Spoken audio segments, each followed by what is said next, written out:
Welcome to the Banker Lamp. Please enjoy the video.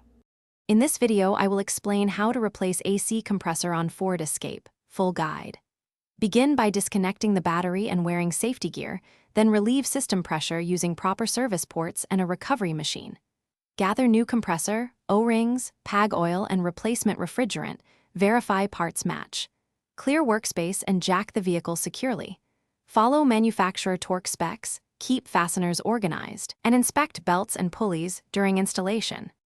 Start by evacuating refrigerant to protect the environment and follow local regulations.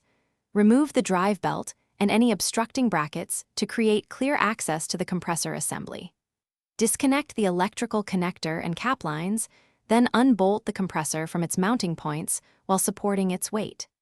Inspect surrounding components for wear and note the compressor orientation for reinstallation. Keep bolts and fittings in a labeled tray to speed up reassembly. If you're finding this guide helpful, please subscribe and like to support the channel. Quick recommendation. The Oala water bottle keeps you hydrated between wrenching sessions and prevents greasy hands from dripping into your tools, making it oddly useful in the garage. Check the description for the link and other deals, grab one if you want, and now let's get back to the video.